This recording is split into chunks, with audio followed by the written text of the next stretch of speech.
Joints are sites where bones join together to make movement possible. Without joints, we'd be unable to run or do push-ups. Now, joints can be described and classified in two different ways. They can be described functionally, or they can be described structurally. Joints are divided into three different functional classifications based on the degree of movement they allow.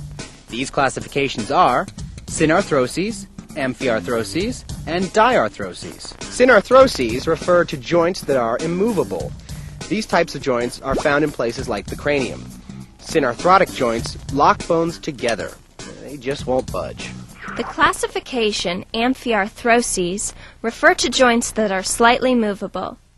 They're not rambunctious or hyper, but they do move a little bit. These joints are found in places like the vertebral column. And last, but by no means least, the classification diarthroses refers to freely movable joints. These are the types of joints found in upper and lower limbs. In addition to all this, joints can also be classified by their structure.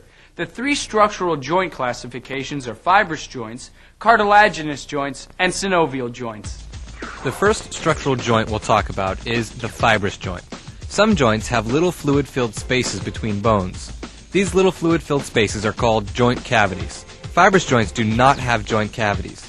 Fibrous joints are joints where bones are united by fibers of fibrous tissue at their joint sites. Fibers. Fibers. Hey, it's fun to say fibers. One specific type of fibrous joint is called a suture. Now everyone has sutures in his or her skull. These sutures are made up of interlocking or overlapping bone edges that are connected by short fibrous fibers. The term fibrous fibers may sound redundant, but hopefully it'll make you remember the name of the fibrous joint. Two other types of fibrous joints are syndesmoses and gomphoses. In syndesmoses, bones are connected at their joint sites by long fibrous cords or sheets. Fibrous, get it?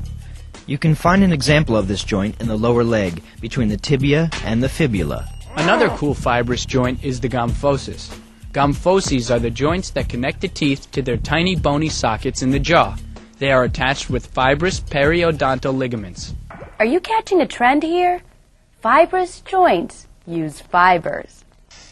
Another type of structural joint classification is the cartilaginous joint. Now, can you guess what substance connects bone to bone in a cartilaginous joint? Cartilaginous joints are joints where bones are connected by plates of cartilage. Like the fibrous joint, the cartilaginous joint has no joint cavity. They are amphiarthrotic or slightly movable and are usually found in the axial skeleton. A good example of a cartilaginous joint would be symphyses. Symphyses are flat, frisbee-like discs of cartilage between the vertebrae. The proper name for these frisbees is intervertebral discs. Symphyses are also found between the vertebrae and in the pubic symphysis of the pelvic girdle. The synchondroses are another fine example of cartilaginous joints. The synchondroses are joints made up of superflexible cartilage called hyaline cartilage. These joints are found in structures called epiphyseal plates.